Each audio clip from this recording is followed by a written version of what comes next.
Bendito Dios y Padre nuestro que estás en los cielos. Nos disponemos en estos momentos, Señor, a cumplir con el ministerio que estamos seguros nos has confiado, de poner un vallado de protección a la sana doctrina manifestada en los himnos y en los cánticos espirituales. Permite, Señor, que nuestra intervención sea de beneficio para nuestros hermanos que la escuchen y que están procurando destinar su conocimiento para el ministerio musical. Te lo pedimos, Señor, por tus méritos alcanzados en la cruz del Calvario. Amén. Habiendo tomado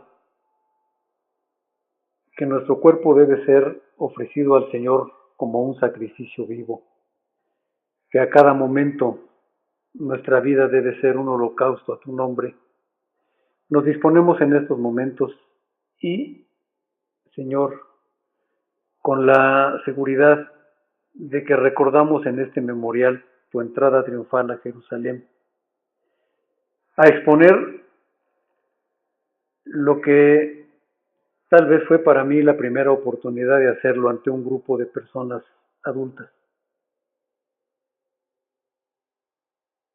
En el año 1973, unos cuantos meses después de haber contraído matrimonio y que nos dispusimos a trabajar, mi esposa y yo, el 15 de abril, diríamos, de nuestro primer año de matrimonio, se predicó acerca de la entrada triunfal. Y tengo a la vista el texto de aquellos momentos y tengo también a la vista el del 7 de abril de 1974, que voy a tomar como referencia para destacar, así como lo dijimos, hablando de el entregar nuestra vida al Señor de manera voluntaria y completa, como el Señor nos pide que lo hagamos de acuerdo a su soberanía. Esta plática la denominamos Jesús es mi Rey soberano. Y voy a empezar por el calificativo, soberanía. Soberanía es aquella facultad que tiene quien ejerce la autoridad suprema e independiente. ¿Cómo no podrá ser soberano quien hizo los cielos y la tierra?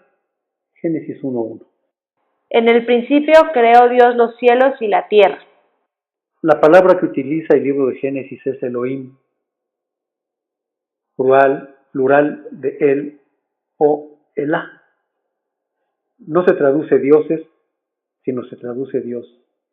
Y es la primera referencia a la Divina Trinidad, confirmada en la persona de nuestro Señor Jesucristo por Juan 1, del 1 al 3.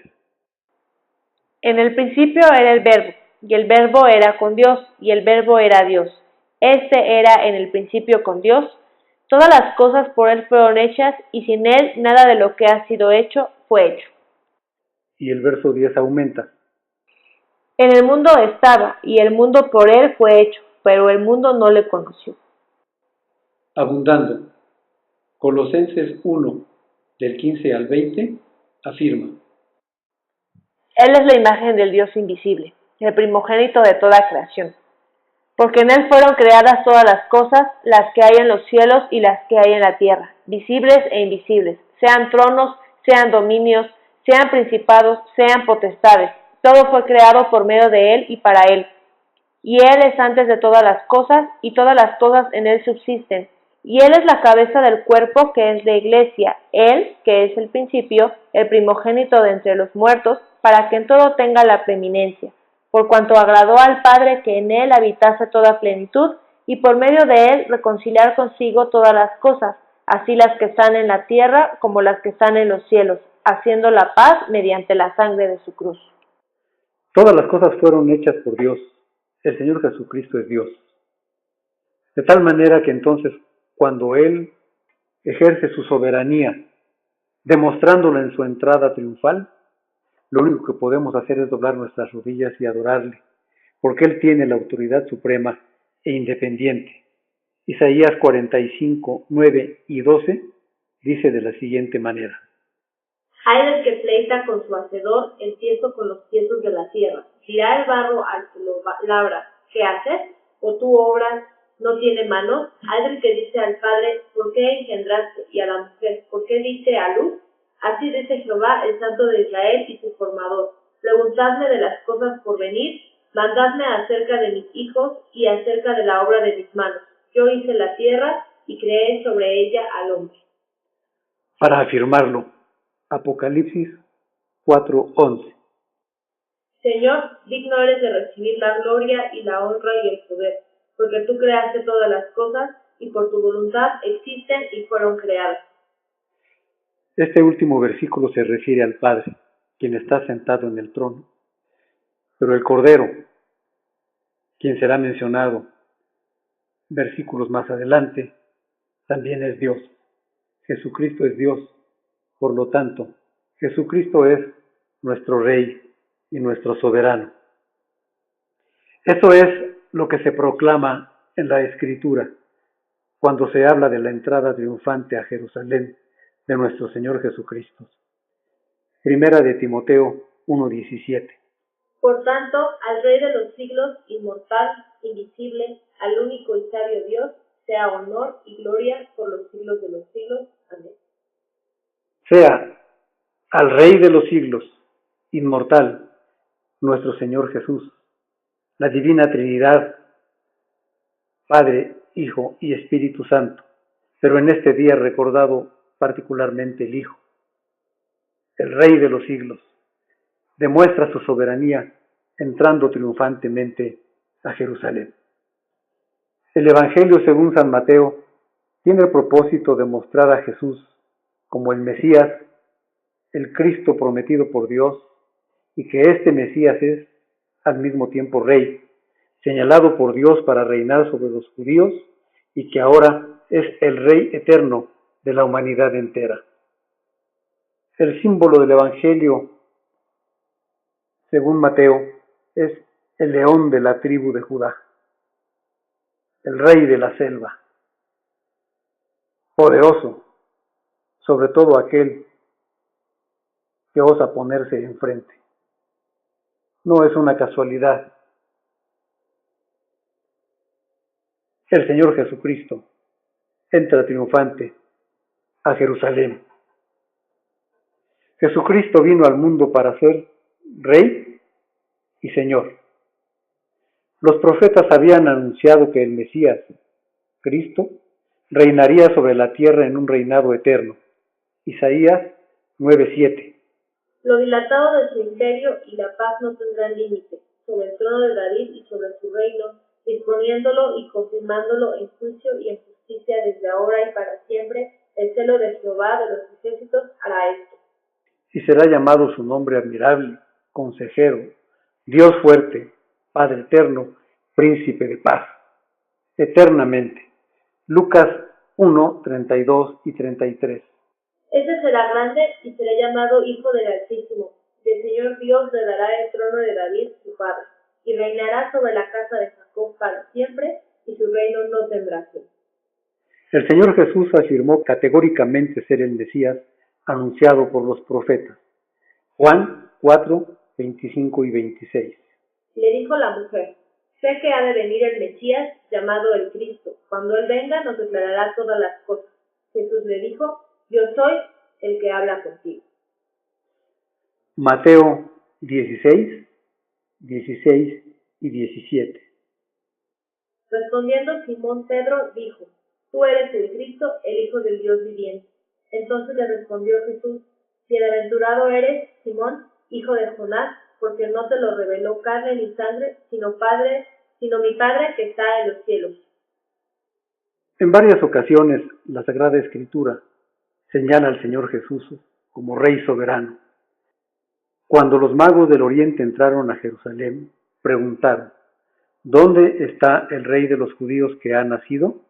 Porque su estrella hemos visto en el oriente y venimos a adorarle. Cuando Pilato interrogó al Señor Jesús, le dice, ¿eres tú rey de los judíos? Y Jesús le dijo, tú lo dices, yo para esto he nacido y para esto he venido al mundo, para dar testimonio de la verdad. Juan 18, 33 y 37. Entonces Pilato volvió a entrar en el pretorio y llamó a Jesús y le dijo, ¿eres tú el rey de los judíos? Jesús le respondió, ¿dices tú esto por ti mismo o te lo han dicho otros de mí? Pilato le respondió, ¿soy yo acaso judío? Tu nación y los principales sacerdotes te han entregado a mí. ¿Qué has hecho? Respondió Jesús. Mi reino no es de este mundo. Si mi reino fuera de este mundo, mis servidores pelearían para que yo no fuera entregado a los judíos, pero mi reino no es de aquí. Le dijo entonces Pilato, luego, ¿eres tú rey? Respondió Jesús, tú dices que yo soy rey. Yo para esto he nacido y para esto he venido al mundo, para dar testimonio a la verdad. Todo aquel que es de la verdad, oye mi voz. Con todo esto, reconociendo la soberanía del Señor, que por amor a nosotros vino a entregar su vida en la cruz del Calvario, que pudo haberlo evadido, pero que no lo hizo porque así lo designó, junto con su Padre y con el Espíritu Santo desde la eternidad. No lo hizo, con toda presteza, con toda seguridad. Se me vienen a la mente algunos pasajes de mi vida personal y profesional en que ante la dificultad de los problemas que debería yo afrontar, en muchas ocasiones, con frecuencia, sentía yo lo que les llamaba en aquel entonces a mis compañeros, siento como mariposas en el estómago, siento como que se me doblan los pies. En algunas ocasiones, cuando solamente descansa sobre la responsabilidad personal la toma de decisiones, sentía yo lo que después reconocía como un sudor frío sobre la espalda, sentado solo ante el problema, tratando de tomar una decisión. Por eso siempre me ha llamado la atención cómo el Señor Jesús se presentó ante el problema, ante la dificultad, ante la seguridad de su propia muerte. Ya el profeta Isaías, capítulo 50, versículos 5 al 7, había anunciado: Jehová el Señor me abrió el oído, yo no fui rebelde, ni me volví atrás. Di mi cuerpo a los heridores y mis mejillas a los que me mesaban la barba, no escondí mi rostro de injurias y de disputos, porque Jehová el Señor me ayudará, por tanto no me avergoncé. Por eso puse mi rostro como un pedernal y sé que no seré avergonzado. Puso su rostro como un pedernal. No solo no sintió lo que yo, que las piernas se le doblaban o que su estómago ya no resistía la angustia. Dice, puse mi rostro como un pedernal, porque confiando en la soberanía, en el poder de Dios, agregó, y sé que no seré avergonzado. El cumplimiento de esta profecía se encuentra en Lucas 9, 51 y 52. Cuando se cumplió el tiempo en que él había de ser recibido arriba, afirmó su rostro para ir a Jerusalén, y envió mensajeros delante de él, los cuales fueron y entraron en una aldea de los samaritanos para hacerle preparativos. Afirmó su rostro. Esta sola expresión daría para todo un sermón,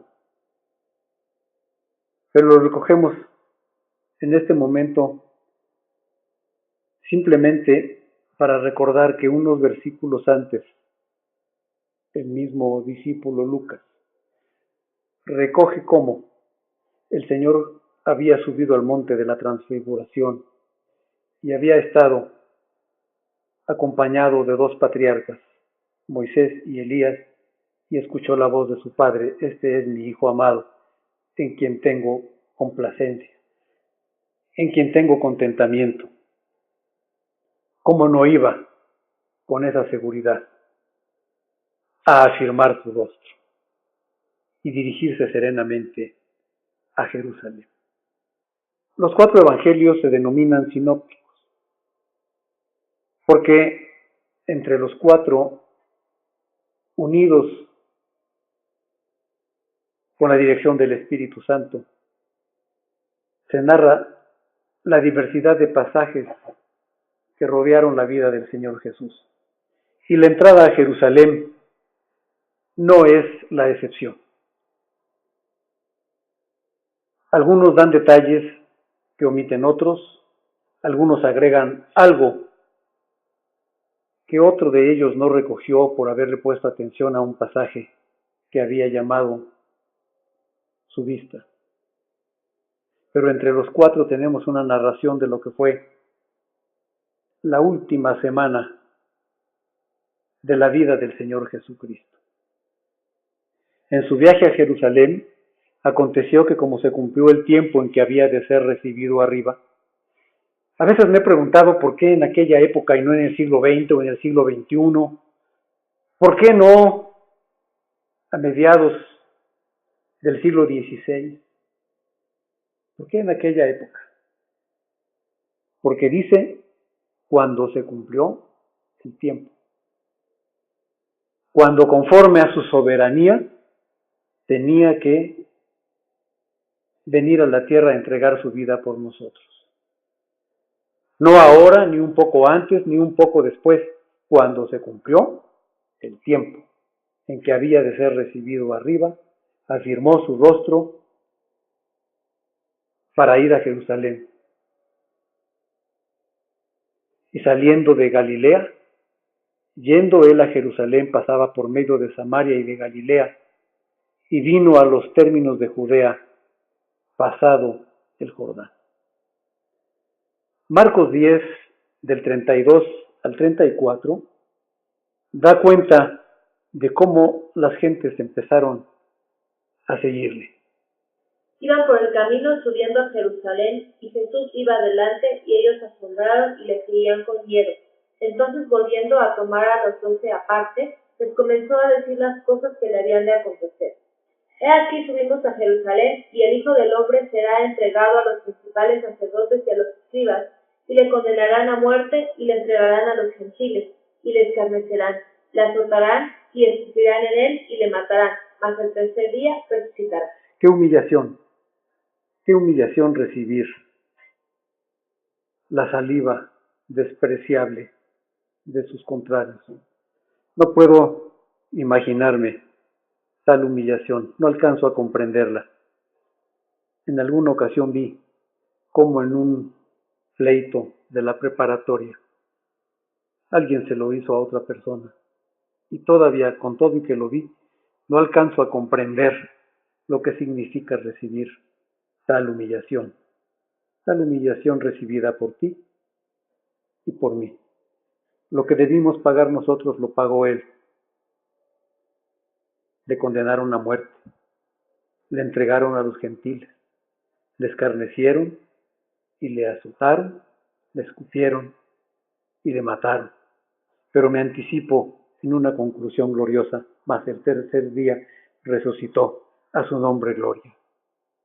Juan 11:16 expresa algunas de las intenciones de sus discípulos. Dijo entonces Tomás, llamado Dídimo, a sus condiscípulos: vamos también nosotros para que muramos con él. Pues así lo hicieron. Más adelante, en alguna otra narración, veremos cómo fue que se comportaron en el momento de la verdad.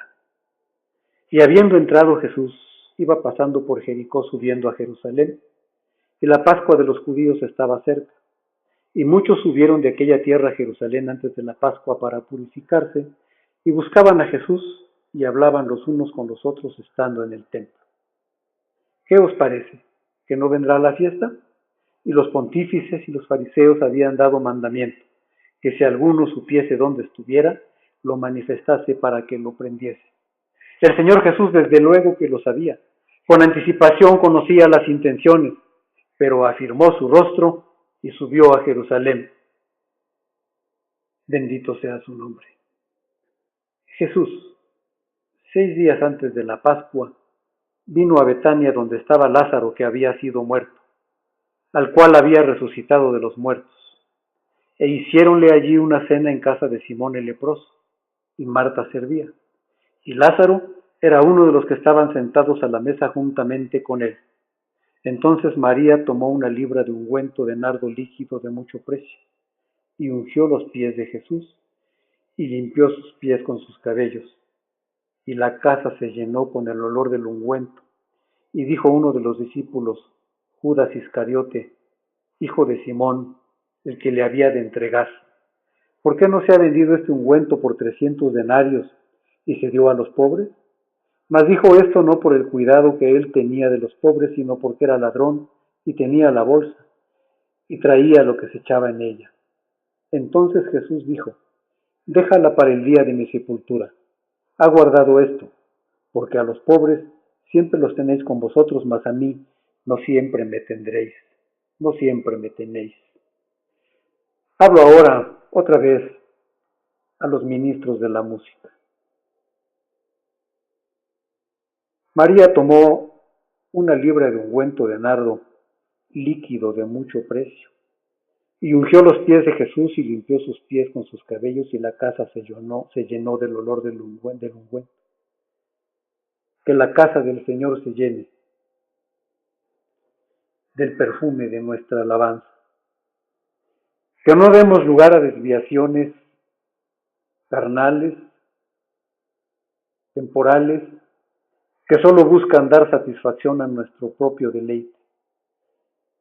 Busquemos que la casa se llene del olor de nuestra alabanza, del sonido de nuestra alabanza. Ojalá y fuera posible que nosotros ungiéramos también con mucho precio los pies del Maestro, que estuviéramos a sus plantas con nuestro instrumento, con nuestra voz. Y tal vez ese aroma ni siquiera será necesario, porque la gloria del Señor llenará la casa. El Señor agrega: esta ha hecho lo que podía, porque se ha anticipado a ungir mi cuerpo para la sepultura. Hagamos todo lo que podamos.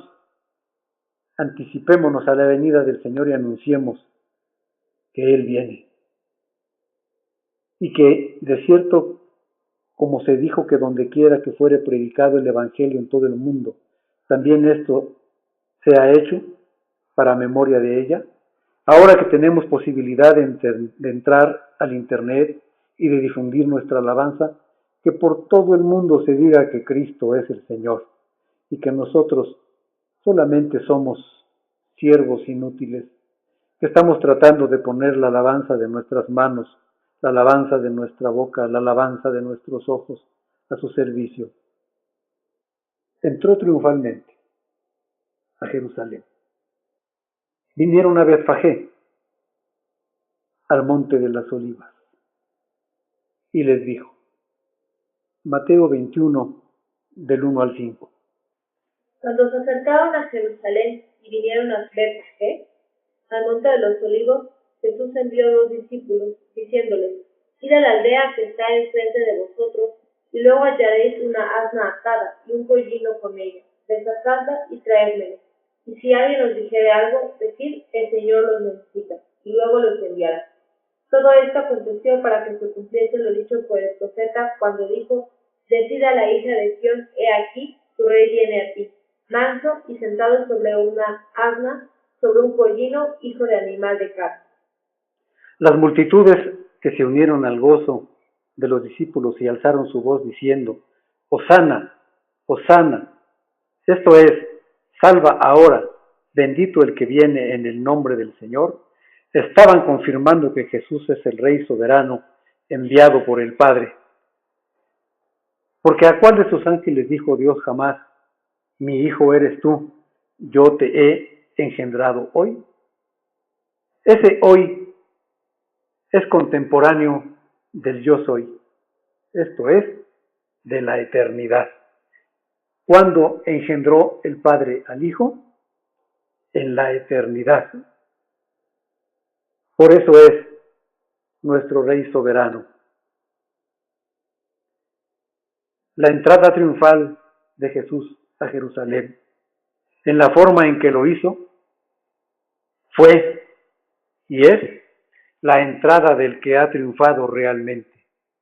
Es el triunfo del reino de Dios que Jesús vino a establecer en la tierra, porque desde entonces Jesús comenzó a predicar y a decir: arrepentíos, porque el reino se ha acercado.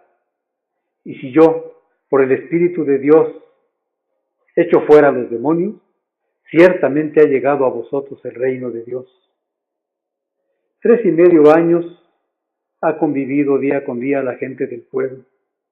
Les ha enseñado, sanado y les ha hecho mucho bien.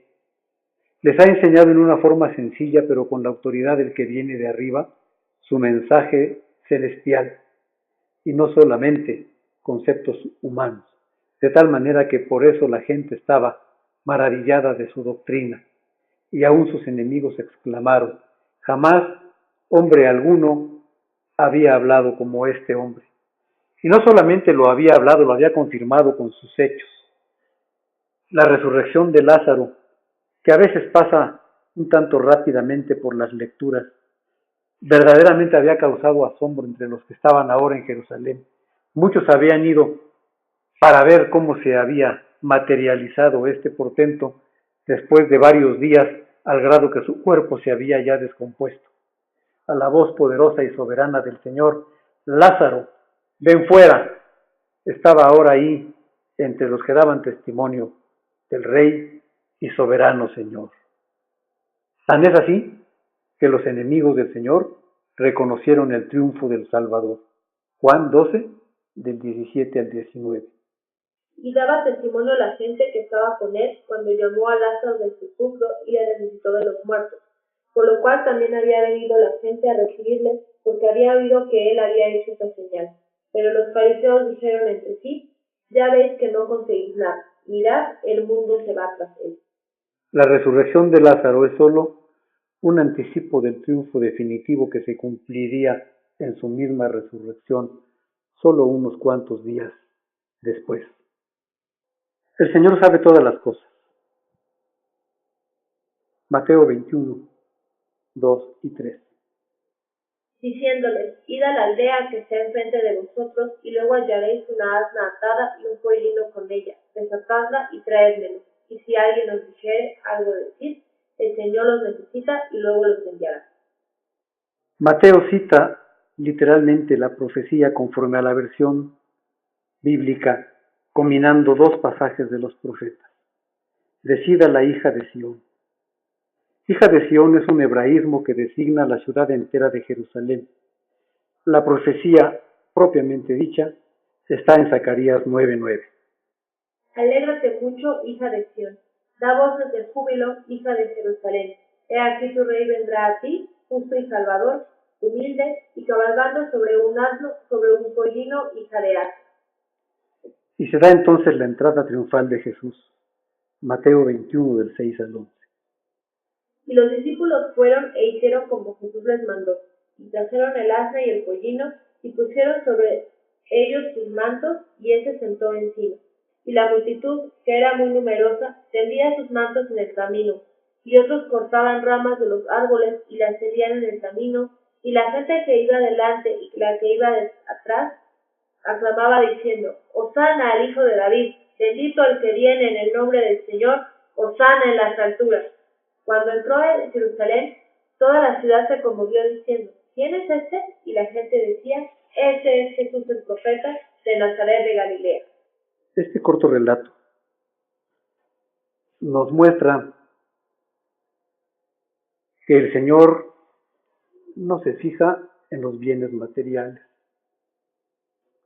Ya en alguna ocasión que tendremos oportunidad de comentar en otro de nuestros encuentros.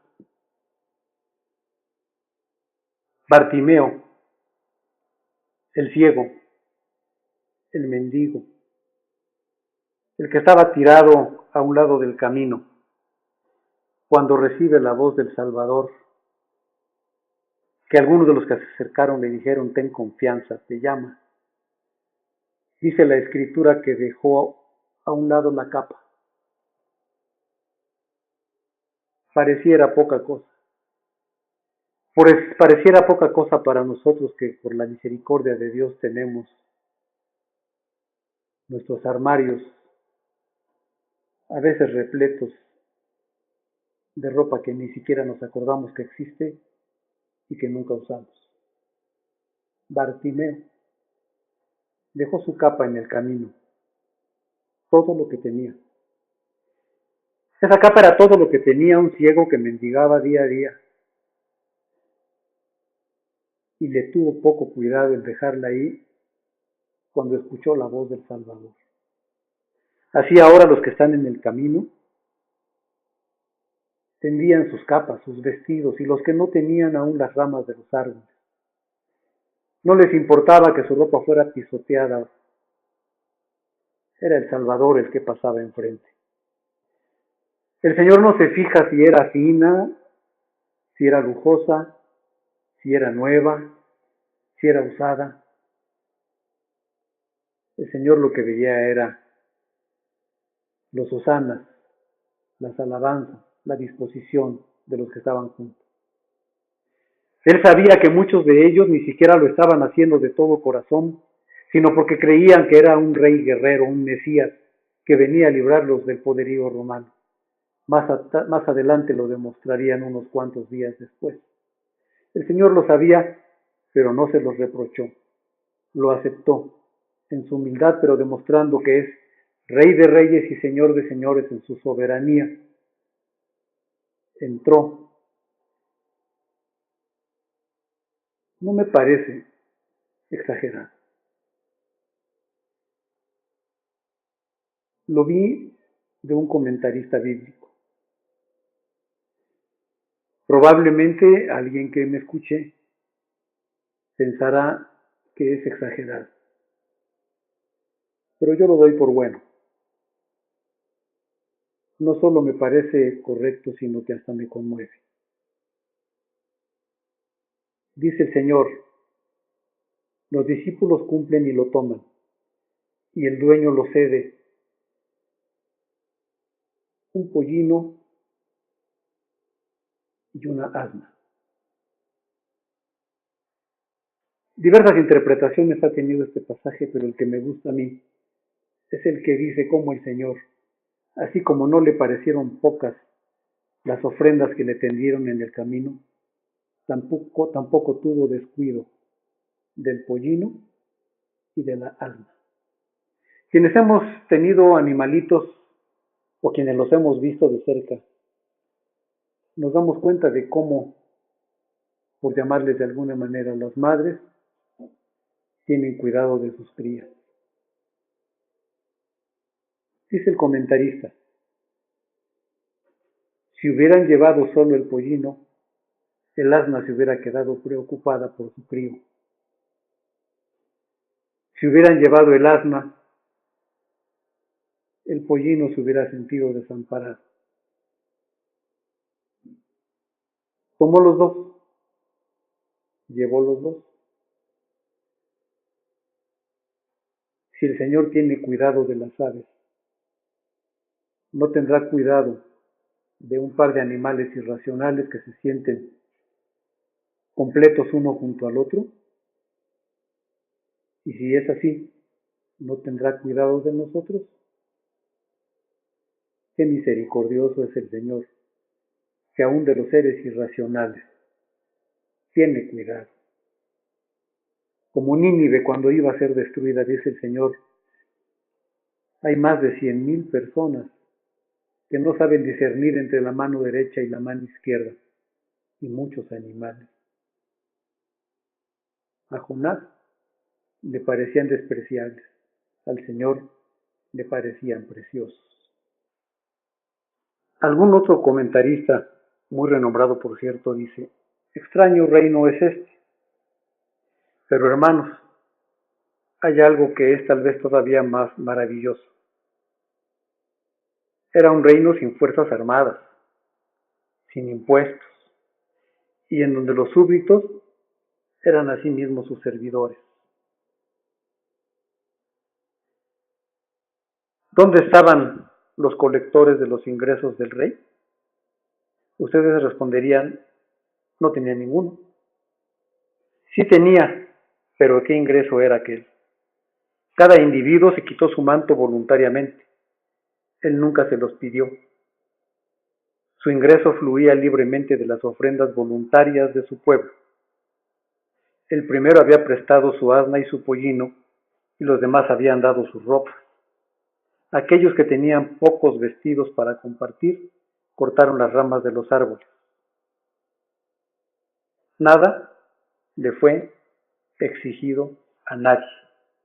Todo fue dado espontáneamente. Y los súbditos, quienes le servían, a ellos les dijo, no he venido para ser servido, sino para servir. Esa es entonces, pues, la aplicación de nuestro tema. Queridos hermanos, ministros de la música, y quienes pues escuchan este comentario, que también les puede servir para su vida. Las enseñanzas son que la entrada de Jesús sea una realidad en nuestro corazón, para que esto sea así, si es necesario, vivir la doctrina del Maestro. Cristianos de tiempo completo, cristianos totales. Nuestra esperanza debe estar bien cimentada en Jesús, pues es Rey Todopoderoso, que venció para siempre al que tenía el imperio del mal.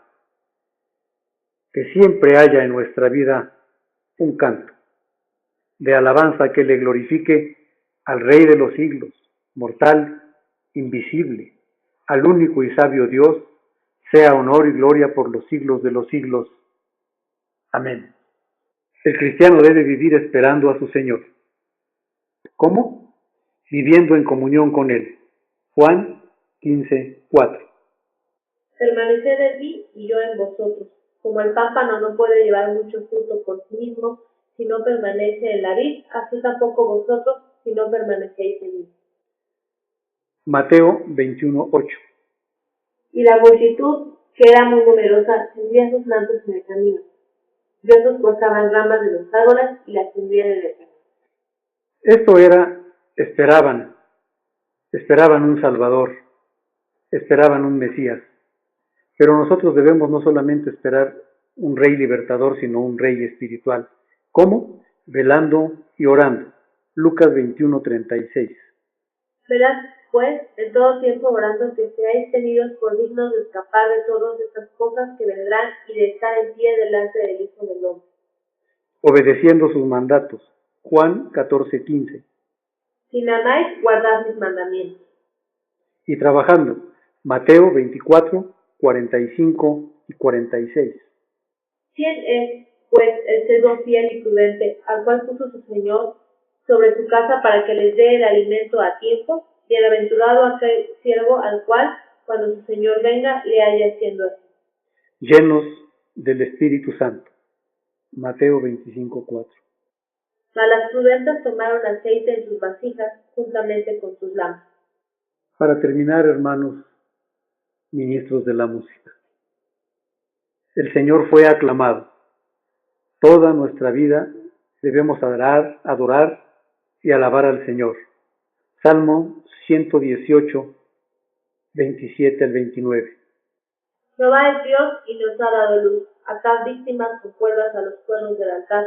Mi Dios eres tú y te alabaré. Mi Dios mío, te exaltaré. Alabad a Jehová, porque Él es bueno, porque para siempre es su misericordia. Efesios 5, 19 y 20.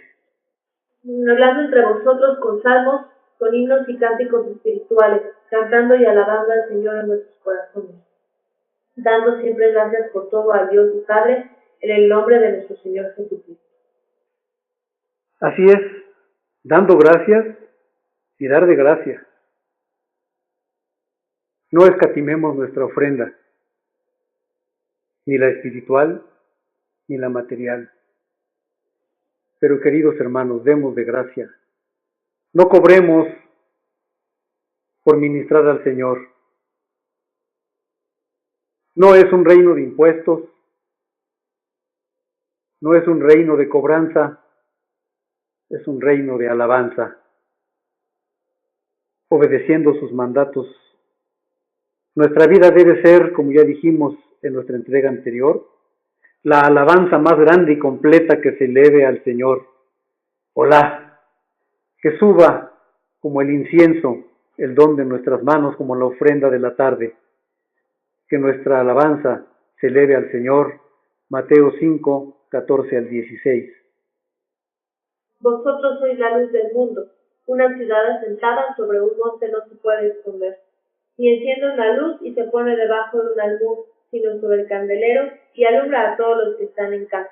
Así alumbre vuestra luz delante de los hombres, para que vean vuestras buenas obras y glorifiquen a vuestro Padre que está en los cielos. Y así, hermanos, ahora sí, para culminar, si somos fieles al Señor, le aclamaremos en su segunda venida. Primera de Tesalonicenses 4, 16 al 17. Porque el Señor mismo con voz de mando, con voz de arcángel y con trompeta de Dios descenderá del cielo, y los muertos en Cristo resucitarán primero. Luego nosotros los que vivimos, los que hayamos quedado, seremos arrebatados juntamente con ellos en las nubes para recibir al Señor en el aire, y así estaremos siempre con el Señor. Como buenos ministros de la música, tendremos el oído ungido para escuchar el sonido de la final trompeta. Amén.